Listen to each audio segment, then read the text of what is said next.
A radioterapia é um tratamento oncológico que tem uma taxa de sucesso muito alta e que consegue contribuir para a sobrevida do paciente que possui esse tipo de condição. Mas, em contrapartida, em virtude do nível de dose de radiação que é empregado nesses equipamentos para poder ter o efeito terapêutico, se alguma coisa der errado, existe um risco muito grande para o paciente. Naturalmente, hoje em dia, isso é muito incomum e existem uma série de protocolos e normativas aos quais as instalações precisam se adequar e seguir para que o procedimento aconteça da melhor forma possível. Além, é claro, de uma equipe multidisciplinar e sempre conferência em dupla checagem ao qual todo mundo está ciente do processo do início ao fim. Mas nem sempre isso foi assim. No passado, nós tivemos uma série de registros de acidentes relacionados à radioterapia, que inclusive serviram para que a gente pudesse estipular novos padrões de segurança. E um desses eventos, que é muito icônico e muito comentado, é o evento do TERAC 25, ou TERAC 25, que foi basicamente um grande erro de software que alguns equipamentos de radioterapia possuíam, e isso fazia com que os pacientes viessem a ser, entre aspas, queimados pelo equipamento. E é justamente sobre essa história que eu vou falar aqui no episódio dessa semana. Então, muita atenção e vamos nessa!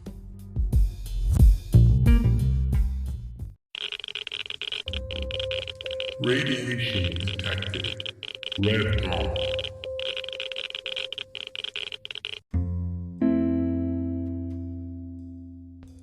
Olá, meus irradiados! Como vocês estão? Aqui quem fala é a Paola e no episódio de hoje eu vou falar sobre a história do TERAC 25 ou TERAC 25.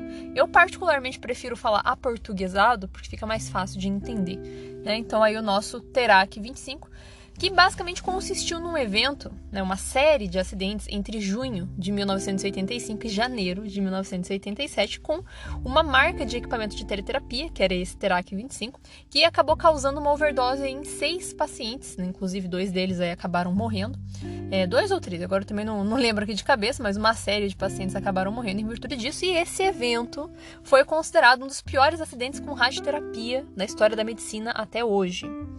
Mas antes de eu falar sobre isso, eu gostaria de fazer as minhas considerações iniciais.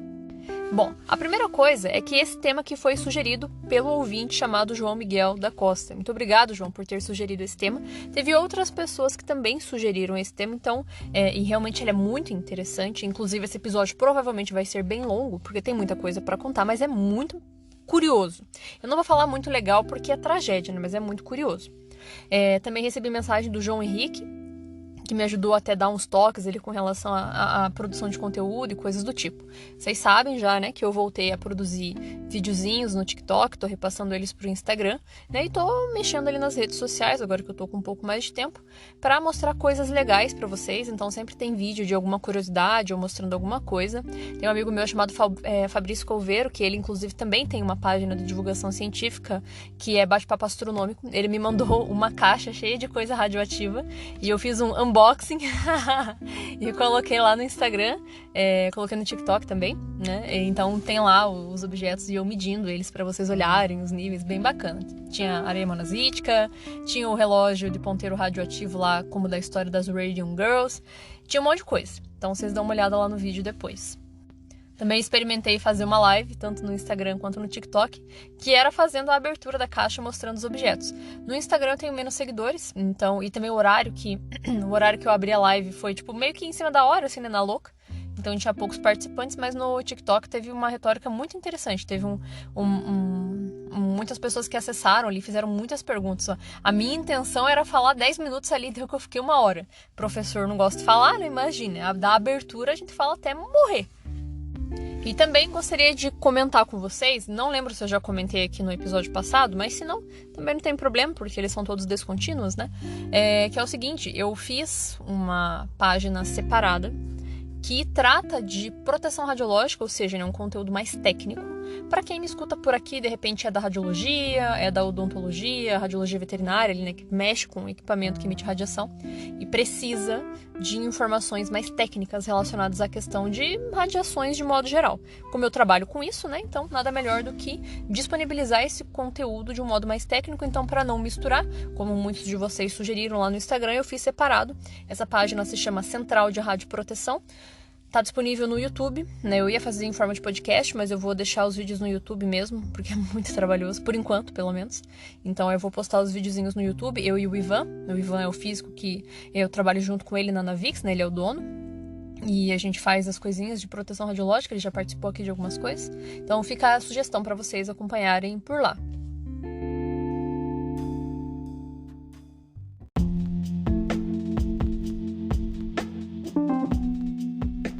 Bom, vamos começar do início, tá?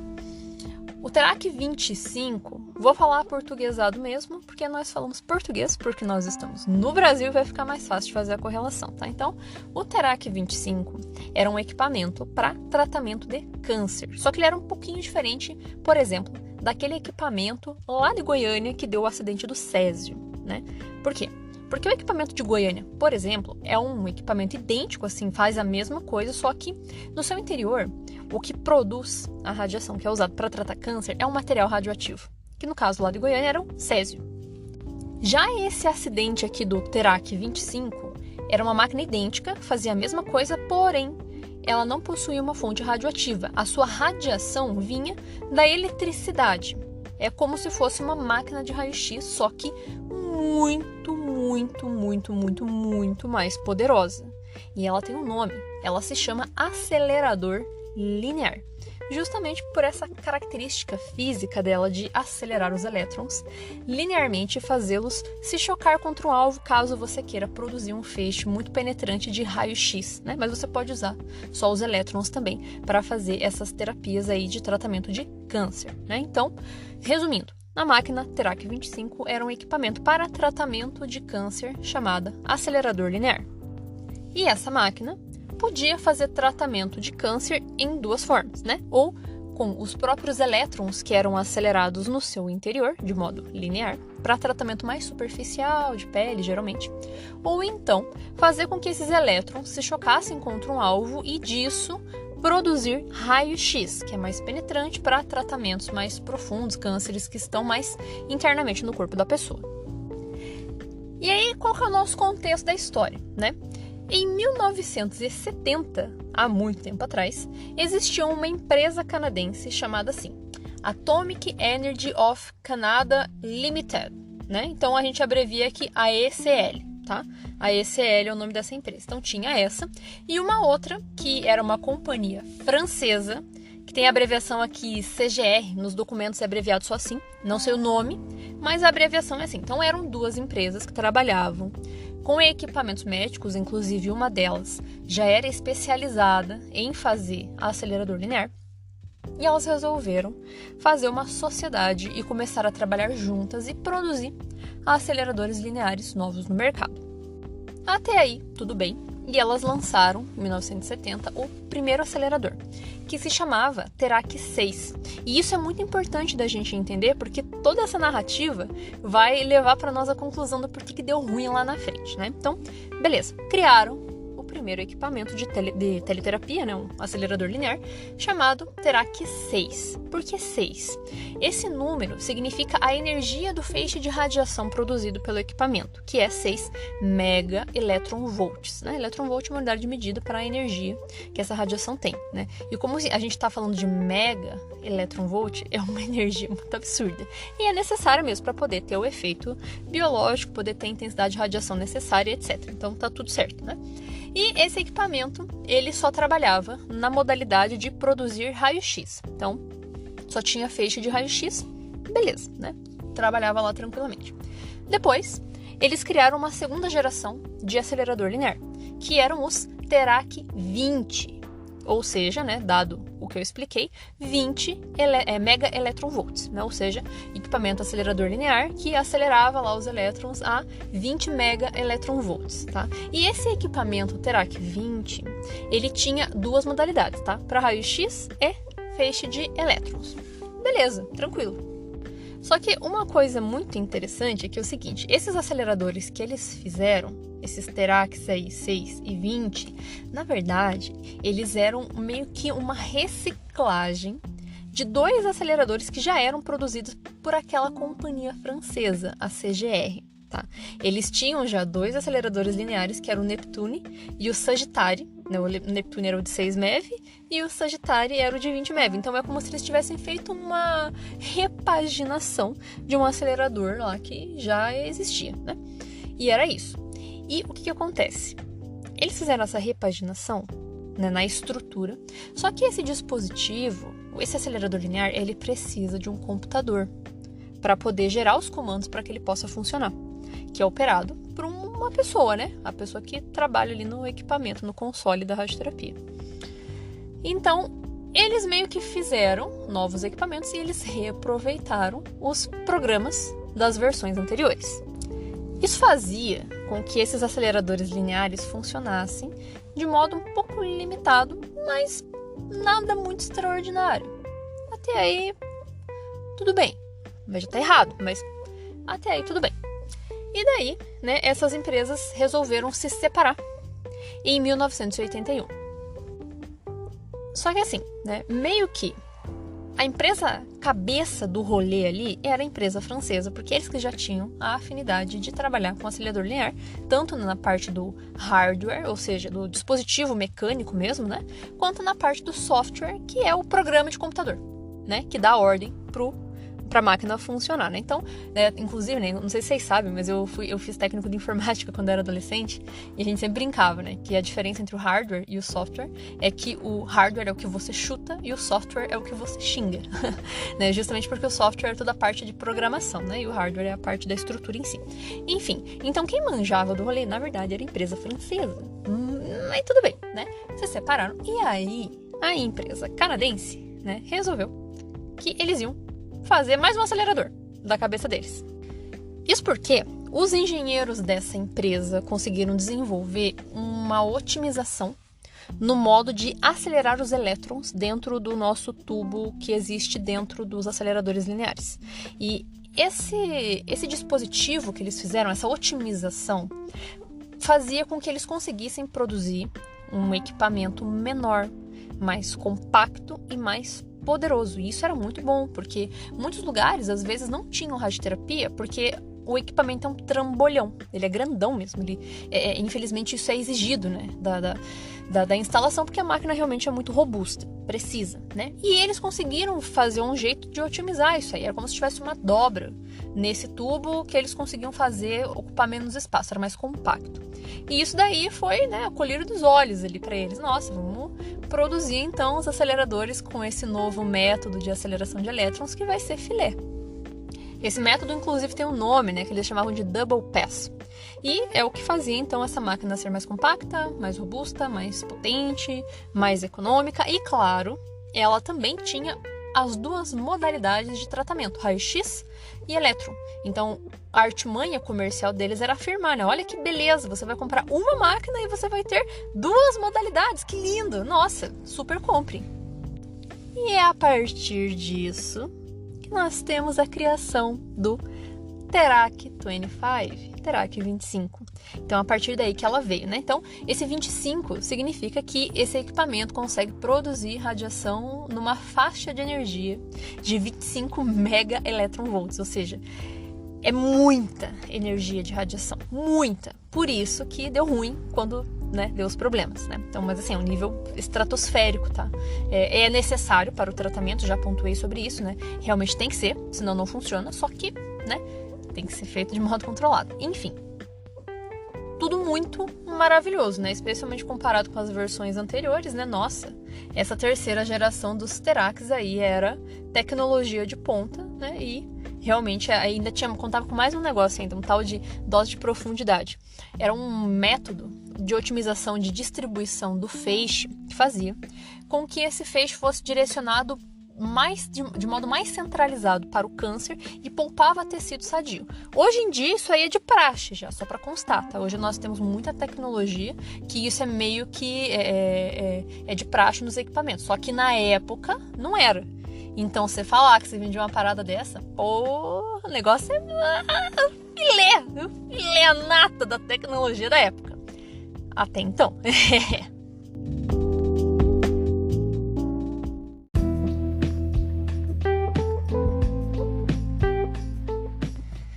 Bom, então agora vocês já entenderam da onde que veio o equipamento, né?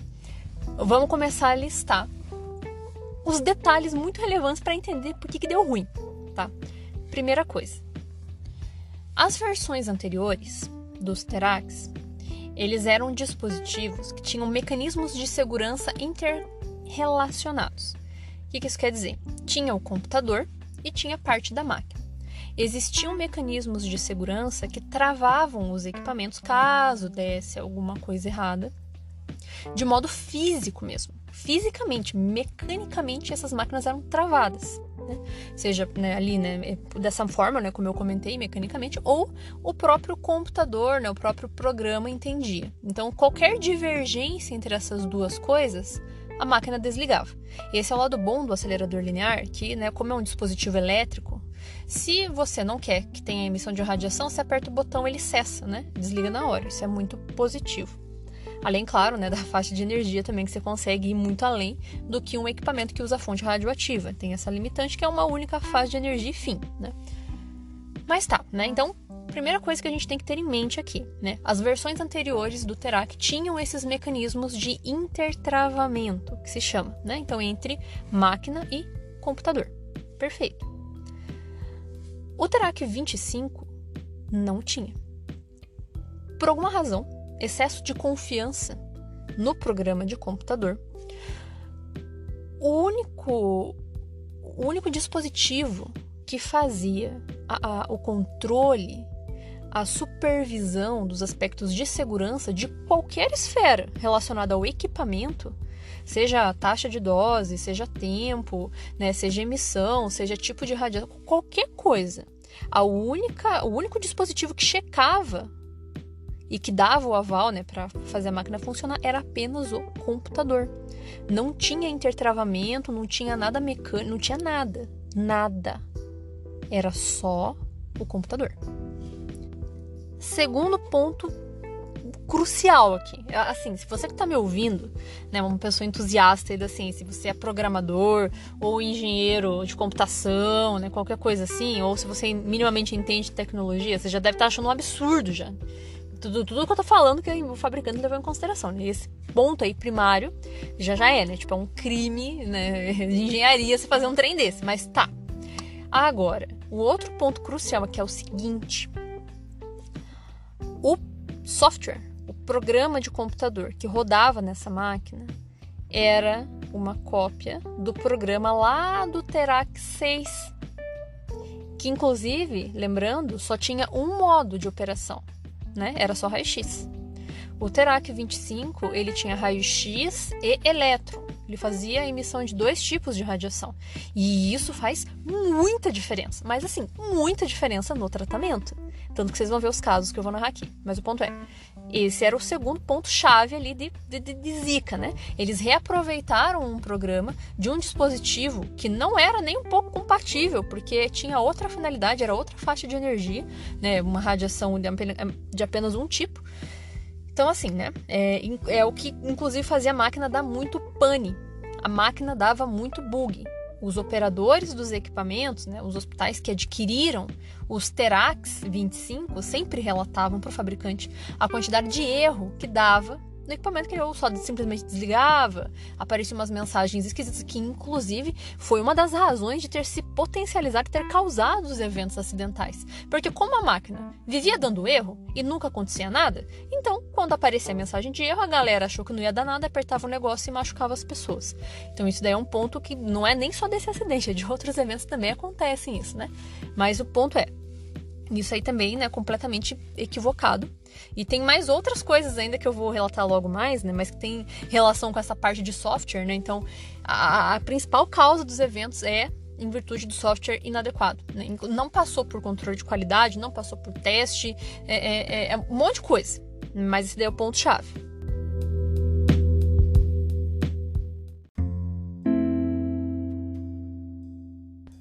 Bom, agora falando um pouquinho sobre as características do Terac 25, né? Essa máquina foi feita a primeira em 1982, e como que ele era, né? Isso também é importante para a gente entender os eventos que eu vou narrar daqui a pouco.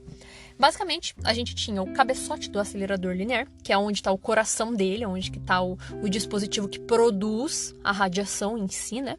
E a gente tem uma boca de saída, que nós chamamos de colimador. E esse colimador, ele tinha 3 plataformas que giravam ali entre elas, e isso era feito, claro, né, por meio do computador. Então, como que funcionava? A primeira fileira ali da plataforma, ela era ativada quando você ia ter a emissão de feixe de elétron, né? E o que acontece? Quando a gente tem a emissão de feixe de elétron, o modo como ele sai de dentro do cabeçote precisa passar por um ajuste para meio que deixar a radiação numa intensidade adequada, por igual, uniforme, para não machucar a pessoa. Então tem que ter um dispositivo, é como se fosse um filtro na frente. Tem que ter. Se não tiver, você machuca o paciente. Então, essa primeira plataforma tinha esse dispositivo aí. A segunda plataforma, ela não tinha o dispositivo, era aberto para que passasse o feixe de raio-x quando você selecionasse essa opção. E a terceira plataforma era o campo luminoso, onde você podia fazer encaixes. Era mais externa, né? Então você podia fazer encaixes de algumas peças, alguns dispositivos para otimizar o contorno que o feixe ia ter, né? Para efetivamente fazer a colimação ter o formato do câncer, né? E você preservar tecido sadio, né? E a luz, claro, para você enxergar se o que você está posicionando ali do paciente é onde vai incidir o feixe de radiação, por assim dizer. Como eu comentei, o acionamento dessas plataformas era feito por meio do computador, né? Tinha ali, né, microinterruptores internos, dispositivos eletrônicos internos que faziam a seleção de cada plataforma de acordo com o que você inserisse no seu computador, lá no seu comando. Uma coisa importante de pontuar aqui a respeito desse dispositivo, que é o seguinte, né? Como eu falei, ele pode fazer emissão de elétrons ou de raio-x. Elétron você usa para tratar mais superfície, porque o elétron ele não penetra muito. Ele tem uma característica que nós chamamos de transferência linear de energia muito alta. O que isso quer dizer? Por ele ter massa, quando ele passa pelo corpo humano, ele já entrega a energia dele de uma vez, né? Ele tem massa e carga, né? Então ele passa ali pelo corpo e já entrega a energia de uma vez, ele não penetra muito, ele vai entregar energia na superfície. O raio-x não. O raio-x ele tem uma transferência linear de energia baixa, então ele consegue passar por mais tecido e penetrar em profundidade. Então essas são as características desses dois tipos de radiação para tratar cânceres distintos, né? Mais superficial, mais profundo. E daí como que funciona na máquina, né? Assim, o feixe direto de radiação machuca a pessoa, tá? Feixe de elétrons machuca a pessoa. Então, por isso que tem, né, aquele dispositivo ali na frente que eu comentei que é um filtro, né, para dar uma achatada nesse feixe, uma espalhada nele, para que ele consiga incidir da maneira adequada, né? Então, o que o operador faz? Ele vai lá no comando, ele bota que é um feixe de elétron, coloca a energia, pode ser variável, né? Então pode ir, né, em qualquer intervalo até 25 megaelectrovolts, que é o que o equipamento consegue atingir. O operador vai lá e, né, coloca, né, essa informação e a máquina vai produzir, então, um feixe na intensidade que foi colocada ali desses elétrons e tudo certo. Daí tem na saída do colimador tem uma câmara de monitoramento, né, um dispositivo, tipo um Geiger, né? Não é bem um Geiger, mas como se fosse uma câmara de ionização que vai medir ali qual que é a intensidade da radiação que está passando para, né, ver se está tudo certo. Beleza, então para emitir elétron é tranquilo. Só que daí o que acontece? Para fazer a emissão de raio-x, essa máquina ela só dispara raio-x em uma única energia, 25 megaelectrovolts, que é o máximo do equipamento. Isso é uma energia colossal, tá? Porque, como eu falei, né, nível de profundidade, lesão e tudo mais. Só que daí o que acontece? Esse dispositivo ele vai fazer um feixe de elétrons absurdo, muito grande. Que é justamente porque o que acontece? O elétron vai colidir com um alvo de metal e é dessa colisão que vai resultar raio-x. Então não é só o elétron sendo projetado na energia habitual que vai gerar raio-x na mesma intensidade, não é. Então você tem que produzir muito elétron, um feixe mais do que 25 megaelectrovolts de elétrons para que resulte 25 de raio-x, tá? Não sei se ficou claro, mas... ou seja, resumindo, elétron pra caralho, entendeu? Muito enérgico, muito... mais do que o feixe de raio-x que vai ser produzido. Por que eu tô falando disso? Porque se você selecionar errado no teu equipamento, né, que você vai colocar lá uma coisa e colocar outra, e você não tiver selecionado que a intensidade que você está fazendo é de raio-x, o elétron vai direto, né? Ele passa direto e vai provavelmente machucar o paciente. Inclusive, até a própria Agência Internacional de Energia Atômica pontuou que um dos maiores problemas de máquina híbrida que produz esses dois tipos de radiação, X e elétron, tem essa questão de risco, né? Que se você não selecionar certo, se o dispositivo não for colocado de modo adequado, você machuca o paciente. Porque daí no modo de raio-x, você não tem aquele filtro que eu comentei que dá aquela achatada, vai elétron de modo contínuo e direto em cima da pessoa. E daí realmente o efeito biológico é inevitável. E aí, né, como eu estava comentando há pouco, né, adivinha a novidade? Essas plataformas também não tinha nada mecânico entre elas ali que pudesse fazer intertravamento caso desse ruim. Caso uma plataforma não estivesse no lugar e quando fosse emitido certo tipo de radiação. Não tinha nada. Quem controlava era o programa, que era reciclado de uma máquina velha lá.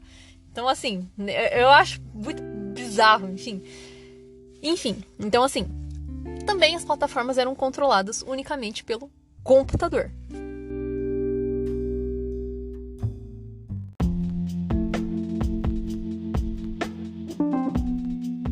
Bom, e outro ponto também que é bem interessante da gente pontuar diz respeito ao console, ou seja, o comando da máquina onde o operador insere as informações que a máquina tem que seguir e produzir lá a radiação de acordo com o que o operador pôs ali. A interface do programa era extremamente simples, porque a gente está falando de um dispositivo de 1982, né? Então era uma maquininha mais simples, os computadores da época também eram muito mais simples, né? E muita coisa era feito mecanicamente lá na máquina, né, no acelerador mesmo, né? Eram poucas coisas que se controlavam ali pelo console. Então, basicamente, já tinha poucos comandos ali. Eles iam inserir, basicamente, o tipo de feixe, ou seja, era raio-x ou era elétron, né? A energia do feixe, quantos megaelectrovolts que tem que ser, a taxa de dose que tem que ser resultante e os acessórios que você ia colocar na plataforma mais externa lá na colimação, né? Se ia colocar um contorno em cima de alguma região que tem que proteger, coisas do tipo, tamanho do campo, né? Qual que é essas máquinas, elas giram em torno do paciente para poder jogar feixes em ângulos diferentes para não ficar sempre em cima do mesmo lugar, né? Então ali no console você podia definir qual que era o ângulo que essa máquina ia fazer esse giro, né? E daí o computador, né, ia ver, né, o que você inseriu ali, ia ver lá como é que estava o equipamento e ia dar um ok. Só que o que acontece, né, pra vocês verem? Depois, né, dos eventos, muitos operadores desse equipamento Terac aí, né, o 25, falavam que, dependendo, né, quando você ligava a máquina e você ter que dar essa entrada de modo de tratamento, ela era muito demorada. Então, às vezes, eles seguiam alguns atalhos e pulavam algumas etapas para começar mais rápido. E como eu comentei com vocês, né, pelo fato do acelerador linear ser um dispositivo elétrico ou eletrônico, né, você consegue desligar ele se você quiser, caso dê ruim, né, já que você produz radiação por meio de eletricidade, para você cessar o negócio ele é só desligar, ponto. E tinha basicamente duas formas de você desacionar a emissão de radiação, né? Você podia, né, desligar a máquina, que daí chama suspensão do tratamento, aí a máquina reinicia, tá?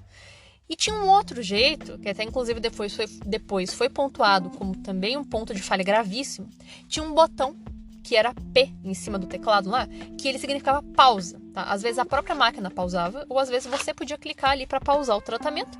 Daí você só interrompe onde estava, e depois se você apertar o P de volta, ele segue do ponto de onde você tinha encerrado, tá? E ele você podia fazer esse acionamento, desacionamento dessa pausa até 5 vezes, se você quisesse, tá?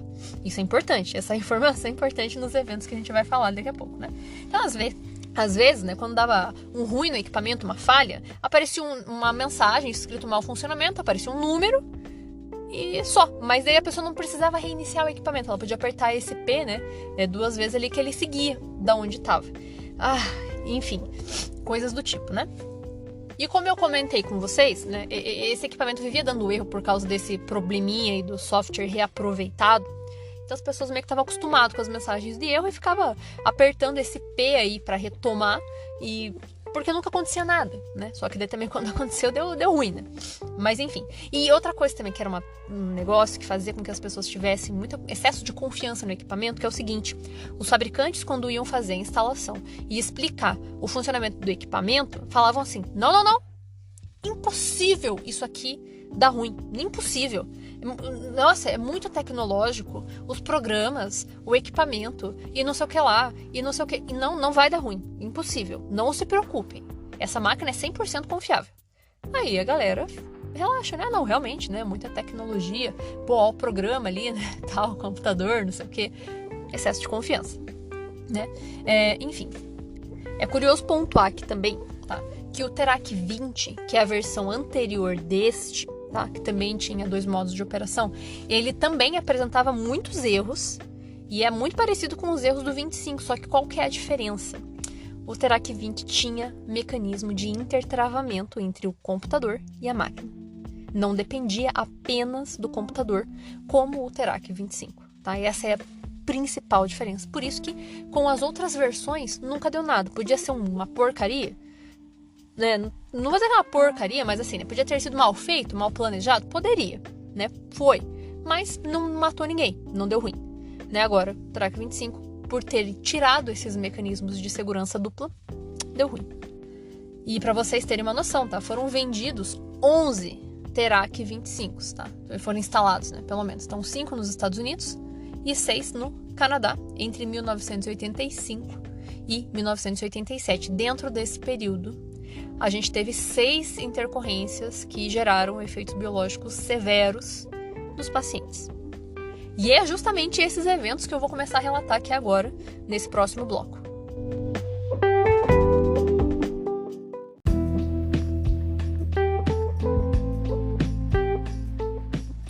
Vamos começar do início. O primeiro evento aconteceu em junho de 1985, num hospital chamado Keystone Regional Oncology Center, nos Estados Unidos, tá? Na verdade, quando aconteceu o rolê, eles não computaram como acidente, até que lá na frente, quando aconteceu de novo, e depois que já estava rolando os outros eventos, que daí já tinham, né, feito um recall dos equipamentos, aí que eles viram que era um acidente. Mas no momento, eles negaram que fosse, inclusive tem até a narrativa aqui que vocês vão talvez dar risada, né? Mas então, eles não consideraram que as lesões da paciente era radioinduzida, falaram que era outra coisa. Era uma paciente de 61 anos, que ela tinha ido para fazer uma irradiação dos linfonodos da axila. Ela tinha feito lá uma retirada, né, do tecido da mama, lá uma parte, porque ela estava com câncer de mama e daí estava tratando os linfonodos para o câncer não espalhar. O equipamento já estava instalado lá no hospital, tinha cerca de 6 meses. E, inclusive, tinha mais 2 Terac instaladas lá também. Aí, beleza, né? Então, 3 de junho de 1985, eles iam começar a fazer o tratamento dessa paciente com elétrons, tá? Feixe de elétrons de 10 megaelectronvolts, tá? Só que daí, quando eles fizeram o disparo do equipamento, a paciente começou a sentir um calor muito intenso, tá? E, claro, quando a gente está trabalhando numa faixa de energia dessa intensidade, realmente a gente tem dissipação de calor ali, né? E a paciente falou até pra operadora, né, assim que ela tirou a paciente da sala, você me queimou. Só que o que acontece, né? Lesão radioinduzida você não vê na hora, você vê dias depois. Sugiro episódio 3, por que radiação faz mal, efeitos determinísticos, né? Por que isso acontece, né? A radiação interage a nível molecular, ela destrói o DNA e a célula morre. Só que até que o teu organismo perceba isso leva um tempo. Então, por isso que não aparece imediatamente. O calor a pessoa sente, né? Mas enfim, né? Então a paciente relatou isso, mas como a técnica, né, a operadora da máquina olhou ali, não viu nada, beleza, não foi nada, não aconteceu nada aqui. E aí nisso, né, a técnica avisou o físico, né, toda a instalação de radioterapia tem um físico, né, pra, né, lidar ali com o fenômeno físico.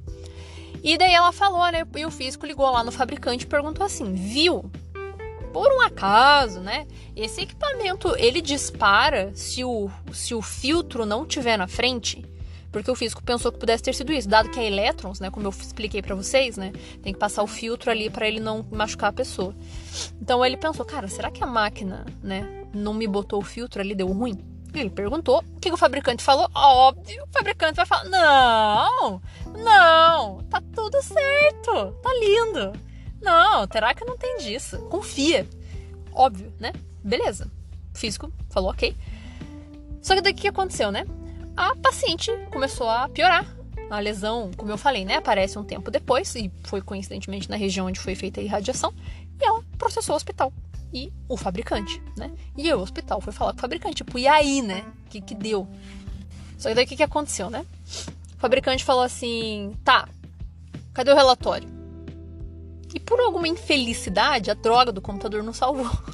Então eles não tinham como rastrear como que foi feito, o que rolou ali no procedimento. Hoje não é assim, né? Hoje, nossa, um A que você faz ali na radioterapia, você tem que escrever.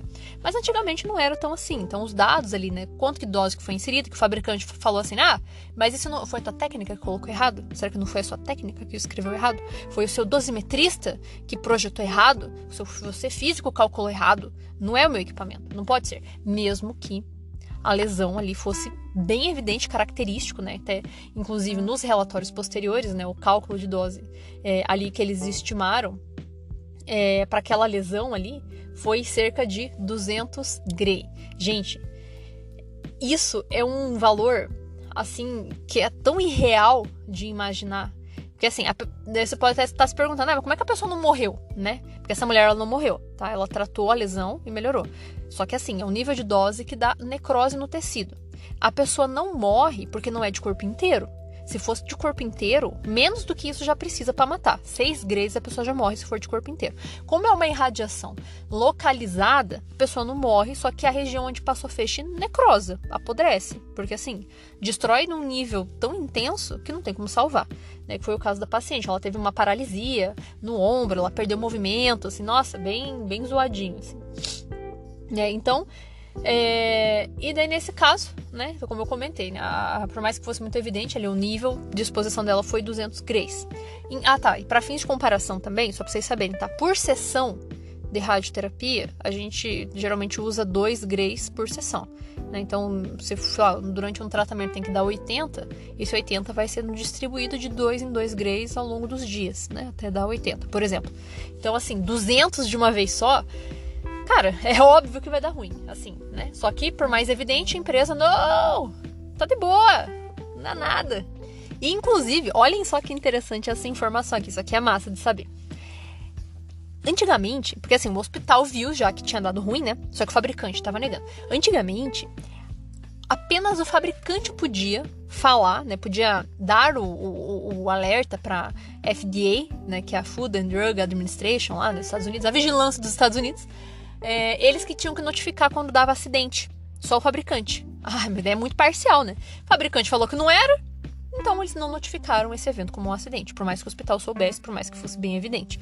Hoje não. Hoje o hospital é obrigado a notificar. Não passa por fabricante, é o hospital, né? Que notifica qualquer evento que dá ruim ali, né? Isso em todos os lugares, tá? Só que o problema da gente limitar, né, nesse caso como foi feito, né, se você não fala que deu um evento ruim, que deu ruim lá no teu equipamento, todos os outros que também têm o mesmo equipamento não sabem que pode dar ruim e confia que tá tudo certo. Amém, Senhor, nunca deu problema, né? E isso aí né, por isso que acontece essas desgraças, né, porque as pessoas não avisam.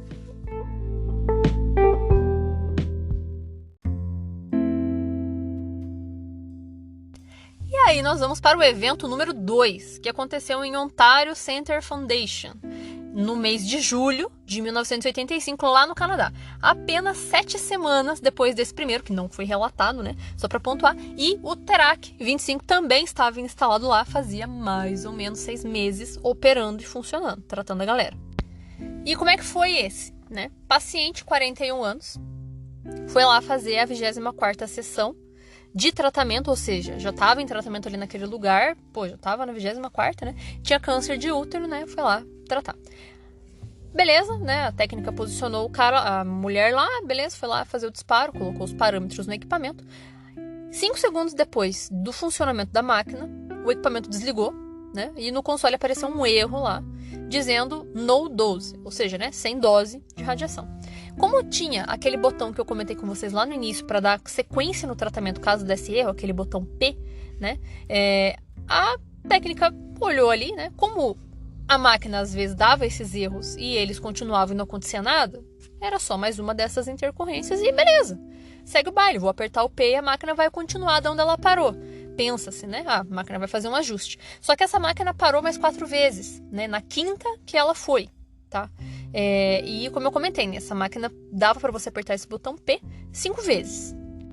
E daí, quando a técnica foi tirar a paciente da sala, a paciente estava falando que ela sentiu uma sensação de choque na região e um calor muito intenso, né? Beleza, a técnica falou, faz parte do tratamento, né, tal, realmente às vezes dá um incômodo, né, e logo depois, beleza, trataram outros 6 pacientes ali normal, não aconteceu nada, continuaram funcionando ali com o equipamento, só que daí o que acontece, né, no final do mês de julho, ela tinha sido tratada no começo, né, no final do mês de julho ela voltou para o hospital com uma dor muito intensa na região onde foi feita a irradiação, um inchaço muito grande, um edema, né, e um formigamento. E ela foi, né, encaminhada ali, né, para o hospital, foi internada para poder fazer a investigação. E nisso o hospital resolveu parar o funcionamento do equipamento e chamar o fabricante para ver, né, acho que deu ruim aqui, né, alguma coisa aconteceu. Além disso, o hospital, muito esperto, notificou entre aspas aqui, né, a vigilância lá do Canadá, que é o Departamento de Proteção Radiológica do Canadá. Eles notificaram e nisso o departamento notificou o fabricante também falou, né, vamos ver, né, o que está acontecendo, avise os outros proprietários de Terax para eles pararem de funcionar também, porque acho que o equipamento tá dando ruim. Daí o que acontece? A paciente acabou morrendo em novembro, né, de 1985, só que foi por causa do câncer. O câncer dela se alastrou e ela realmente não conseguiu, né? Só que mesmo se ela não tivesse morrido de câncer, né, o que foi afirmado nos relatórios oficiais? Que ela provavelmente teria que passar por uma substituição do tecido ósseo do quadril, porque deu uma radionecrose, ou seja, né, foi feita então, né, uma autópsia para olhar e identificaram sim, né, problema, dano radioinduzido, não foi só o câncer o grande problema dela. Depois fizeram a estimativa de dose, ela recebeu cerca de 130 a 170 grays no quadril, levando em conta o que eu comentei com vocês, que uma sessão normal é 2, ela levou 170. Óbvio que vai dar necrose na região que foi irradiada. Aí beleza, né? O fabricante foi acionado, foi lá ver o que aconteceu, né? Eu acho muito bom que assim, vai como se não tivesse acontecido nada, né? A pessoa morreu, né? Mas tá tudo bem. E o fabricante falou que tinha um erro no sensor entre as plataformas que estava dando um sinal ambíguo pro computador, né? Dizendo que não tinha sido feita a emissão do feixe, só que tinha, tá? E o que acontece, né? O problema desse fabricante é que cada vez que eles tentavam replicar os erros nos computadores deles, nas máquinas deles lá da fábrica, não dava. Eles não conseguiam replicar para entender o que aconteceu, né? Com mais detalhes, por assim dizer. Mas como eles viram que realmente era um erro ali, né, nos sensores da plataforma, né, na câmara de ionização, que eu acho que ela saturava com a dose absurda que dava, e daí o sinal ficava confuso. O excesso de sinal e a ausência de sinal para a máquina era a mesma coisa. Então ela dizia que não tinha, mas tinha. Então imagina, a mulher apertando 5 vezes o botão lá de disparar o negócio, né? Torrou a paciente por dentro, por assim dizer, né? E daí o que acontece? Beleza, daí o fabricante viu, né? Fiz merda, né? E eles resolveram chamar para fazer um recall, né?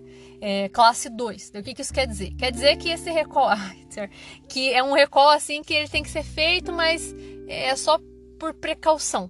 Sendo que na verdade devia ser uma outra classificação do tipo, se não arrumar esse negócio aí, você vai matar a gente. Mas tudo bem. Aí o que acontece, né? O Departamento de Proteção Radiológica do Canadá não é pra brincadeira. E eles falaram assim, não. Vocês têm que fazer esses ajustes aqui no teu equipamento, né? Especialmente ali na parte do hardware, do software, para poder voltar a funcionar. E uma das coisas que eles recomendaram é que tirasse esse botão P da máquina. Tipo, para de botar esse negócio de ficar podendo dar continuidade. Desliga a máquina, se der ruim. Aí eles, beleza, E daí o que eles fizeram? Eles não tiraram, eles deixaram, só que limitaram a quantidade de tentativas para 3, tá? Que igualmente dá uma dose que machuca do mesmo jeito, mata também. Tanto que aconteceu de novo 5 meses depois, mas eu vou falar na ordem aqui, tá? Dos eventos.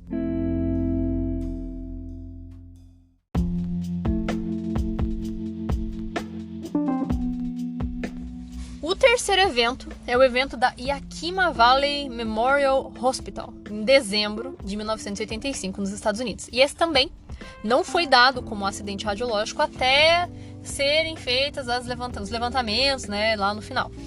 E daí o que aconteceu, né?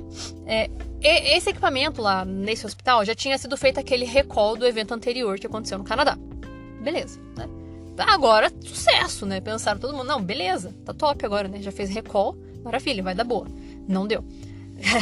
Dezembro de 1985, uma mulher, né? Ela foi lá fazer um tratamento também, né? Uma radiação. E, de repente, na região onde foi feito a incidência do feixe, apareceu um eritema, ou seja, uma vermelhidão intensa e um padrão de listra na perna da mulher. E aí a galera, né, ficou, tipo, pensando, né, tipo... isso aí deve ser, sei lá, você usa bolsinha de água quente e queimou tua pele, não sei o quê. Ninguém correlacionou que era relacionado ao equipamento, né? E ela ficou tratando ali a lesão, né, da doença dela até cerca de janeiro, um mês ali tratou. Só que o físico desse hospital, ele achou muito estranho e ele pensou que pudesse ter correlação. E ele resolveu investigar ele mesmo e mandar uma mensagem pro fabricante canadense lá, né, a ECL, né, perguntando, né, tipo, essa tua máquina aí, será que não é ela que tá fazendo essas queimaduras? O que o fabricante falou? Não! Impossível, não. Isso daí é outra coisa. E daí ficou inconclusivo, ficou em aberto o que causou essa lesão, né, na paciente, né? Aí depois de um ano, quando deu de novo o ruim, né, que tem 2 lugares que deu ruim 2 vezes, né? Aí que eles foram ver, né, que realmente era, né, do negócio. E essa paciente tinha tido uma radionecrose de pele, né, e realmente ela tinha muita dor. Ela fez enxerto, fez um monte de procedimentos, ficou só com a cicatriz. E é engraçado, como eu falei, não aparece na hora, né? A radionecrose da pele dela apareceu 8 meses depois. Eles foram se tocar que era um evento de acidente 1 ano depois de quando foi feita a irradiação em excesso dela, né? Então, né, realmente teve esse terceiro evento.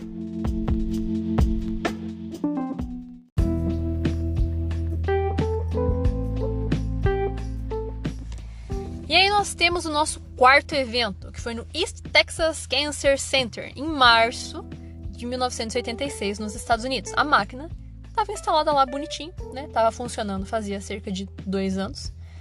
E o paciente...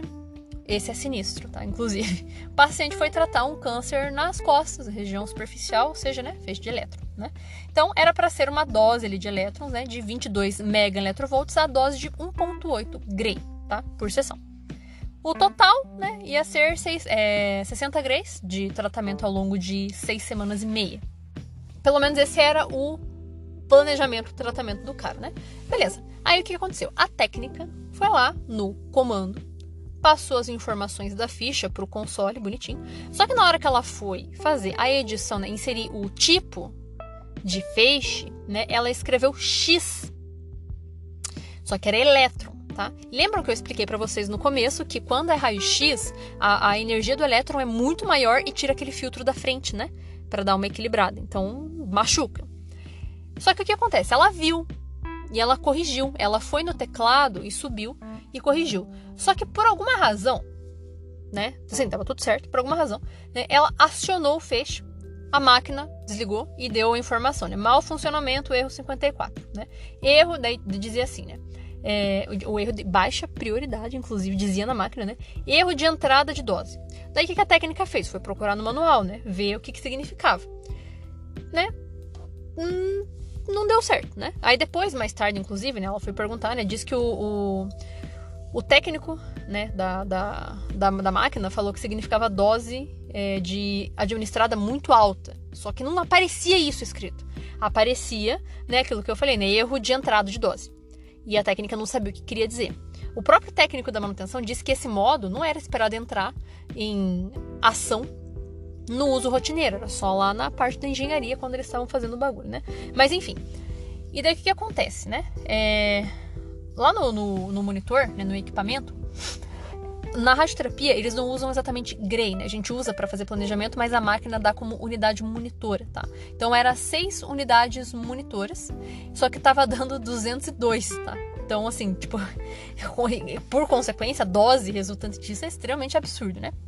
Só que assim, como nesse caso também, né, as Terax viviam dando erro, a técnica olhou aquilo ali e pensou, não, esse 202 aí não é nada. Isso aí não é nada, né? Não é nada, né? Pensou. E ela resolveu, né, continuar o procedimento. Apertou o P lá, que ainda funcionava, só que só limitava a 3 tentativas, mas funcionava, né? E deu a mesma coisa, né? E aí o que aconteceu, né? Isso é foda. Quando fez a primeira exposição, o paciente lá da sala, ele gritou. Só que ela não ouviu, porque a sala de radioterapia é um bunker, né? É uma puta de uma parede, 2 metros de espessura, blindado, né? Então você não vê a pessoa lá dentro, você só consegue se comunicar por ela por vídeo e por microfone que tem ali. Só que não tava funcionando nada, o microfone tava estragado tinha um tempo e a câmera de vídeo também ela não tava vendo, né? Então assim, o paciente, quando ele recebeu o primeiro feixe, que deu errado A técnica não viu, né? Mas tinha saído o primeiro feixe. E ela não viu. O paciente, ele sentiu dor, tá? Ele sentiu como se tivesse virado uma xícara de café quente nas costas, segundo o relato dele próprio, né? E ele escutou um barulho na máquina, né? Um estralo, tá? Como ele já tinha feito 8 sessões antes, essa era a 9ª, ele sabia que isso não era normal. A máquina não podia fazer esse barulho, porque nunca tinha feito antes. Só que daí o que acontece? Nesse momento que ele teve, nessa sensação de choque, ele deu um grito e chamou por ajuda e ninguém veio. E ele começou a levantar. Só que nisso, ela disparou de novo. E daí, dessa vez, foi no braço dele, porque era a região do corpo que estava na frente. E ele falou que foi muito... O paciente narra, né? Que foi uma sensação muito bizarra, porque foi como se fosse uma onda de choque e uma desconexão da mão com o braço. Porque provavelmente, nessa intensidade, tecido nervoso lesiona com radiação também, né? E aí ele começou a bater na porta, né? Então ele saiu correndo ali de dentro e o paciente começou a bater na porta. E a técnica ficou apavorada, né? Tipo, caralho, o paciente levantou, né? Nossa, meu Deus, o que aconteceu, né? E daí chamou o médico pra olhar. E o médico do hospital falou que isso era um choque elétrico que o equipamento tinha disparado. Eles viram que na região onde o paciente relatou ter a sensação estava vermelho, né? Eritema. E mandou o paciente para casa, se o paciente sentisse alguma coisa nele que voltasse, né?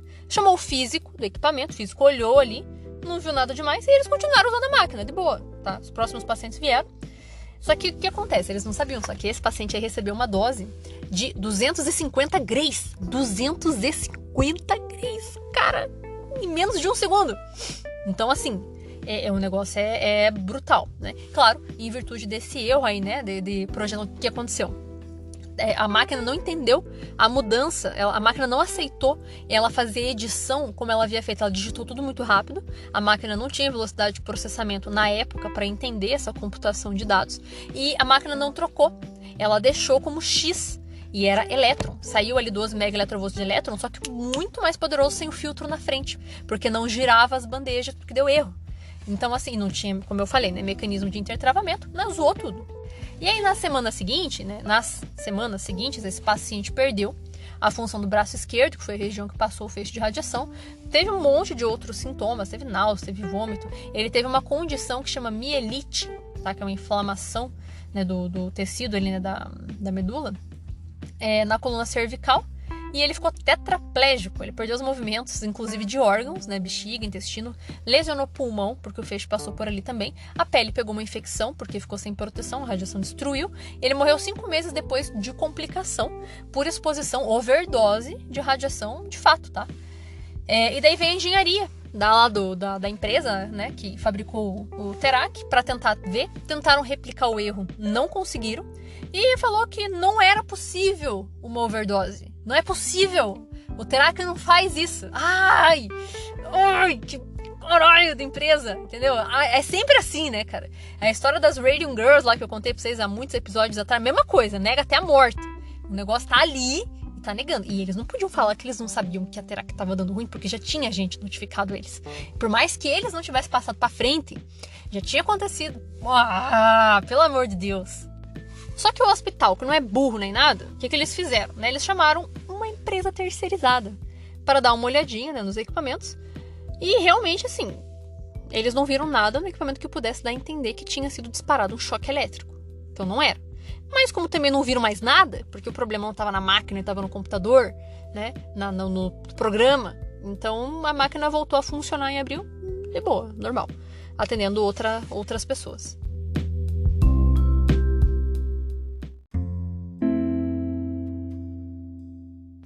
O quinto evento aconteceu no mesmo lugar. Então logo a máquina voltou a funcionar. Pra vocês verem, né? Então, né, o East Texas Center Cancer Hospital. Né, em abril de 1986. Mas não deu outra. Acabou de voltar a funcionar, né? Deu 3 semanas do acidente anterior com o carinha lá. Veio um outro paciente, né, agora também do sexo masculino. Ele foi fazer um tratamento para câncer de pele na face, no rosto, com um planejamento para 10 megaelectrovolts de elétrons, tá? Foi a mesma pessoa, o mesmo técnico de radioterapia que fez o tratamento dele. E foi a mesma coisa. O técnico digitava muito rápido, digitou X no tipo de feixe sem querer, ao invés de E de elétron. Foi lá, tentou apagar e colocou E, mas não deu. A máquina não computou, tá? Deu erro, mesma coisa. Disparou, deu erro 54, né? e um barulho muito alto dentro da sala, né? Só que nisso, como dessa vez tinham consertado o microfone, a técnica ouviu. Então ela parou o disparo, tão logo ela ouviu o barulhão e o paciente deu um gritão, né? Porque o paciente sentiu. Então ela correu, né, dentro da sala, ouviu o paciente estava gemendo de dor lá. E ela perguntou, né, o que ele estava sentindo, o que aconteceu. E ele falou que ele sentiu muita dor na lateral do rosto, evidentemente, né, dado a intensidade de feixe que ele recebeu ali. E ele falou que ele viu um clarão de luz. Inclusive alguns pacientes da radioterapia relatam isso mesmo e tem relação com formação de efeito Cherenkov dentro do olho, porque o globo ocular tem líquido dentro, né? Enfim, papo para outro episódio. E o mais bizarro, vocês vão pensar que é uma coisa, mas é outra, não vou falar. Ele disse que ouviu um som crepitante que se parecia com ovos fritos. Cara, que coisa horrorosa, né? E ele tava desesperado, querendo saber o que aconteceu. Esse paciente morreu muito rápido, cara. Ele morreu 3 semanas depois, porque foi um feixe muito perto do cérebro, na região facial ali. Ele teve dano neurológico e teve uma radionecrose do lobo direito do cérebro, cara. Cara, tem que ser uma... Gente, sério, o tecido nervoso é uma das últimas partes do corpo que você consegue destruir com radiação, porque é muito radioresistente. E pra ter acontecido isso, tem que ter sido um feixe muito absurdo. E aí, não tinha como negar. Não tem mais essa história de não, mas o Terac é de boa, não foi o Terac não. Né? Então o físico do hospital começou a investigar, né, pra ver o que aconteceu exatamente. E ele descobriu que o técnico digitava muito rápido e isso fazia dar um erro ali no programa, no computador. E ele orientou o fabricante a tentar reproduzir o mesmo erro, né? Bater rápido, né? Porque eles estavam tentando e não dava certo de reproduzir. Daí eles falavam, não, Terac tá perfeito, tô testando aqui, não tá dando nada. Aí o físico falou, digita rápido aí pra você ver. Daí eles digitavam e apareceu o erro 54 lá no monitor. Eles fizeram uma estimativa de dose, né? E na face do paciente também entregaram cerca de 250 grays. Lembrando que por tratamento é 2, né? E eles entregaram só 250 a mais, né? E o barulho que o paciente ouvia, talvez você possa ter pensado que era o barulho dos miolos dele sendo fritos pela radiação, mas não é. Esse barulho crepitante que ele se referiu é o barulho da câmara de ionização. Se você já viu algum vídeo meu no Instagram ou no TikTok, vocês devem ter percebido que o Geiger, ele faz um barulhinho, ele faz um chiado, ele grita, né? A maioria das câmeras de ionização tem um sinal sonoro mesmo. E esse barulho era a câmera de ionização saturando, indo ao máximo que ela conseguia detectar, porque o feixe que estava sendo emitido ali era brutal. Pela mesma razão do acidente anterior, né? Digitou X, tentou corrigir para E, mas a máquina não aceitou, né? Não tinha filtro na frente, então vai feixe de elétron direto no rosto da pessoa.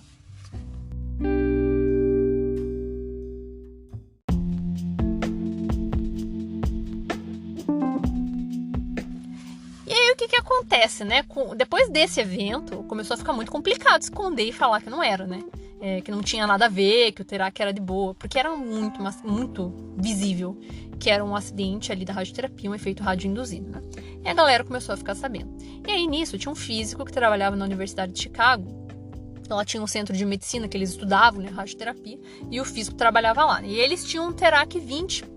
E ele ficou pensando, caramba, né, será que eu consigo reproduzir esse erro aqui no meu equipamento? Porque ele sabia, né, que conforme ia vindo levas de alunos, eles iam fazendo lá as atividades, sempre dava, a máquina vivia dando problema. Só que como era para fins de estudo, não dava nada e os alunos achavam os atalhos para contornar esses problemas, né? Mas enfim, ele foi lá e começou a tentar replicar o erro.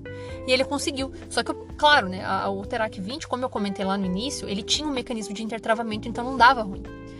Não tinha o mesmo funcionamento, né, do que o Terac 25, e nisso o físico percebeu, e daí ele avisou a FDA, né, a Food and Drug Administration, e ele falou assim, cara, eu acho que o problema tá no computador, porque eu fiz aqui, replicou o erro, né, e tudo mais, só que não foi adiante porque eu tenho um intertravamento mecânico, eu acho que o outro não tem, então tem que avisar a fabricante para fazer um recall. Nesse ponto aqui, já tinha sido levantado uma série de razões pela qual o Terac 25 estava dando tanto ruim, tá?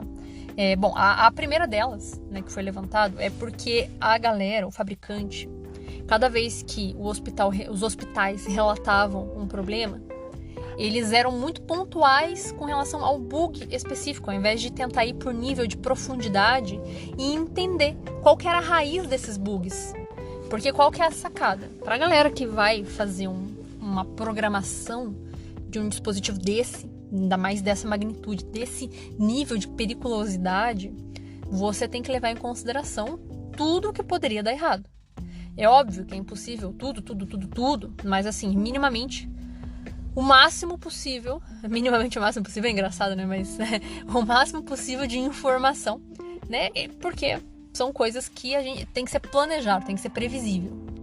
Além disso, como eu comentei lá no início, outro ponto que foi muito discutido era o fato de o programa, né, da máquina depender só do programa para garantir a segurança do equipamento. Então isso é uma engenharia de software, engenharia ali de dispositivo que foi imbecil de deixar só, né, o programa ali, e ainda por cima uma merda de um programa, porque pegou reciclado de uma máquina que eram versões muito inferiores, que nem tinha 2 modos de operação. Então assim, parece aquele negócio feito bem nas coxas, né? E aí, assim, o documento que eu estava lendo a respeito da narrativa desse evento, eles estavam explicando também que havia erros nos códigos, que por isso que dava muito bug. Só que assim, eu não entendo de programação, tem como é que fala? A imagenzinha, né, do código, só que eu não entendo o que tá ali, né? Mas eles listam e mostram onde que tá alguns dos erros que os programadores acabaram deixando passar.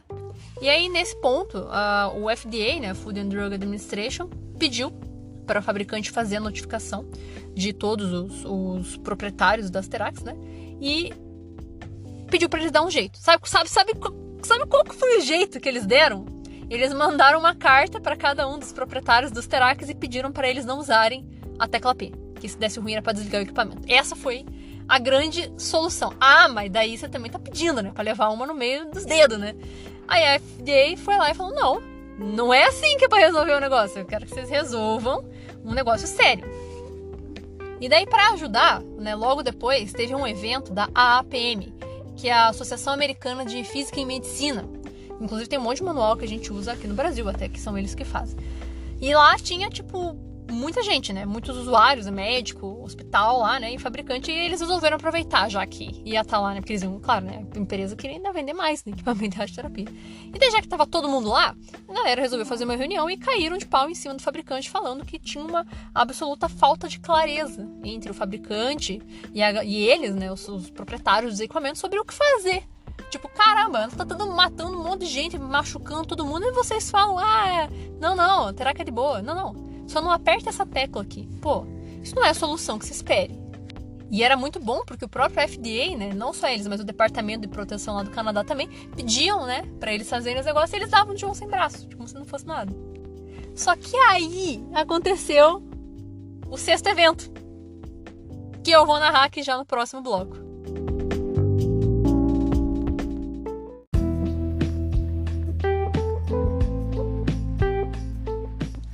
Em janeiro de 1987, depois de todo esse pandemônio que estava acontecendo, mesmo hospital, daquela mulher lá que apareceu com as gradezinhas na perna, né? O Yakima Valley Memorial Hospital, nos Estados Unidos.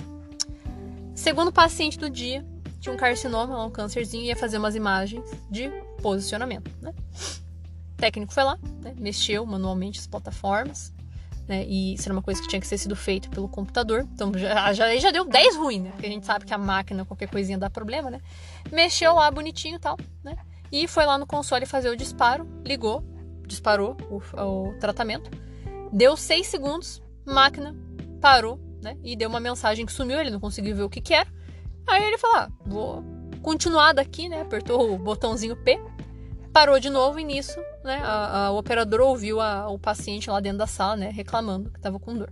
Entrou na sala, né, e o paciente falou que estava sentindo uma queimação na região do peito. Só que é engraçado, porque o operador pensou, mas, né, não apareceu nada aqui na tela. Resolveu tirar o paciente de lá e encerrar, né, o tratamento, notificou o físico, e não deu outro. Deu alguns dias, o paciente apresentou o mesmo padrão de eritema do gradeado, igualzinho no caso anterior, que já tinha dado ruim, né?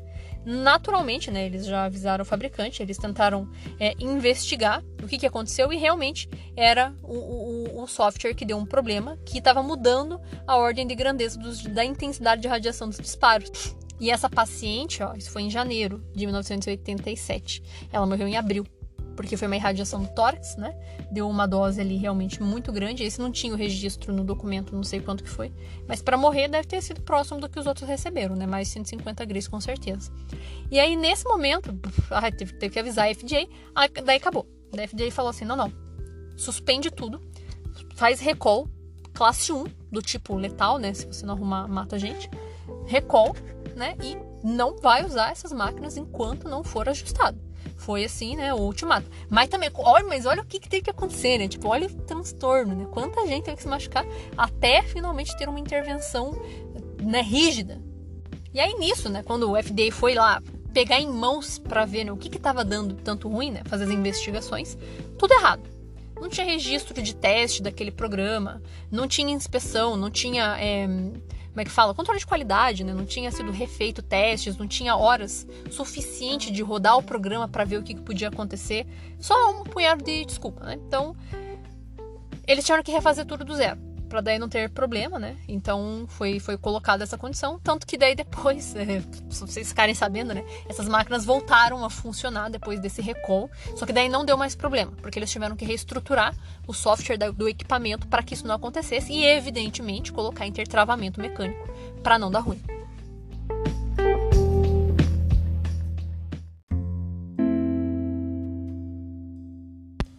Bom, e depois de todo esse rolê aí, né, quais foram então as conclusões e por que esse evento foi tão catastrófico e como que isso pode ser evitado de acontecer? Já não aconteceu mais por essas razões, né? Mas isso daí é um alerta muito interessante. Eu sei que pessoas que estudam engenharia de computação, que fazem programação, ouvem falar a respeito dessa história, porque realmente é um cruzamento aí, né, de proteção radiológica com engenharia de software, né?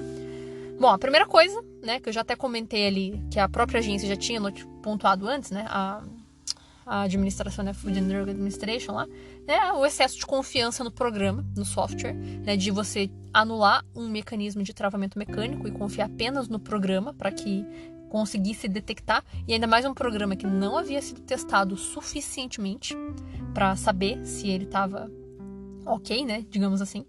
E confundir confiabilidade com segurança, que é o quê? O argumento do seguinte, mas quantas pessoas ele não tratou que deu certo? Foi só 6 pessoas dentre não sei quantas mil que ele tratou e deu boa. Realmente, muita gente foi beneficiada pelo tratamento com a Aterac, né? O Aterac não é malvada, não é o demônio da radioterapia, não é isso. Só que o problema é esse, né? Não é porque você tem uma confiabilidade de reprodutibilidade, de taxa de sucesso de equipamento, que só por isso ele é seguro. Você tem que testar ele, né? Muito provavelmente foi puramente sorte de não ter dado erro em mais pessoas, né? Então, realmente, né, ele trabalhou muito antes de dar problema, só que quando deu, né, o desfecho sempre é muito trágico, né? Além disso, esse programa ele não tinha design defensivo, segundo o relato, né, do documento que eu tinha lido lá da agência. Que é o quê? Ele não tem rastreabilidade de erro. Ele não tem interconexão entre o hardware e o software para conseguir fazer detecção de inconsistências ou incoerências, ambiguidades, informações cruzadas entre os sistemas. E isso aí é uma das razões de dar erro. Qualquer coisa manual que você mexia lá na parte da máquina, o computador não entendia o que estava acontecendo, né? Então, realmente, mal projeção. E eles realmente só viam quando tinha dado problema, quando o paciente estava com uma lesão, porque a máquina dava lá, tipo, erro 54, você olhar no manual não tinha. No dose, daí você olhar no manual também não tinha, né? Dose não sei o que lá, não tinha como quem está trabalhando saber. A máquina permitia você continuar fazendo ela funcionar. Então, assim, quem projeta esse tipo de máquina, esse tipo de software, tem que pensar, como eu falei antes, né? Tem que pensar no pior caso que poderia dar, né? Porque, por exemplo, a câmera saturava e dava sem sinal, como se não tivesse saído nada, mas na verdade não é isso. É porque é justamente o contrário, a câmera estava no máximo do que ela conseguia medir. Um outro ponto também, que eu já comentei, que a própria agência já tinha falado, né? Que tem relação com ficar focando nos bugs, ao invés de tentar rastrear a origem, a raiz do problema principal. E um outro ponto muito interessante que diz respeito à complacência, que é o quê? Excesso de confiança na tecnologia. Não, mas o Terac, nossa, não, é a última tecnologia de ponta. Nunca que um equipamento desse vai dar ruim. Excesso de confiança, né, em tecnologia, porque de fato é um risco irrealista, né? Você imaginar que vai dar ruim, tipo, você fica descrente. Não pode, não tem como. É igual o acidente de Goiânia, né? Que deu muito ruim, que você fala, não, isso aí nunca vai acontecer. Não é isso não. E era. Além disso, teve também a questão de investigação inadequada, principalmente por parte do fabricante, que negava o erro até a morte, né? E também do reporte inadequado, porque se você não avisa que tá dando ruim, o resto da galera que tem equipamento não sabe e continua usando como se tivesse tudo certo e não tá. Muito disso foi pontuado que aconteceu em virtude da reutilização de um programa de uma máquina mais arcaica para uma máquina de tecnologia diferente, um design totalmente diferente, otimizado, o tubo lá double pass, né? Porra, você vai botar um programa velho, mas é muito preguiçoso. E também a questão assim, né? O software é super simples, a pessoa que opera vê com clareza. É super simples, mas completamente inseguro, então também não adianta nada. Ser completamente visual, identificável, fácil de manipular e de dar ruim também, né? E claro, na época também a gente não tinha tanto padrão de segurança quanto a gente tem hoje. Então tudo isso foi o que ficou de lição aí do evento do Terac 25.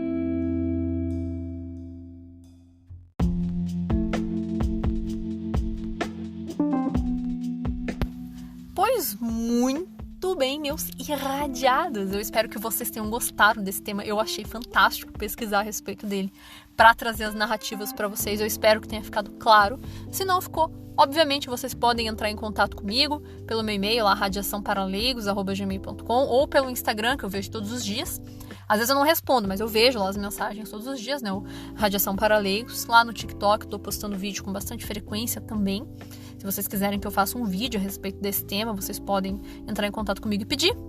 Se bastante gente pedir, eu faço, né, esse conteúdo. E também, claro, deixa eu avisado vocês aqui, lembrem sempre que aqui se você me escuta pelo Spotify, tem uma classificação que você pode dar pro meu podcast, que são as estrelinhas, isso me ajuda, né, o podcast ficar mais visível ali no Spotify. E claro, né, compartilhar com os amigos de vocês, comentar, ir lá no Instagram me seguir, me mandar uma mensagem. Tenho intenções de fazer algumas lives aí para explicar coisas para as pessoas, como já testei essa semana aí, né?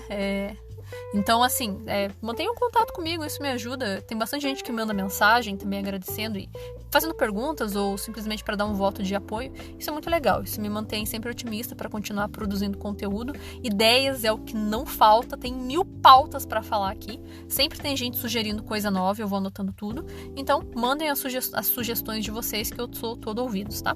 Também, se precisarem de qualquer outra coisa relacionada à parte de proteção radiológica, tem a página da Central de Rádio Proteção para vocês acompanharem lá. Muito obrigada a todos vocês que me acompanham e nos ouvimos na próxima!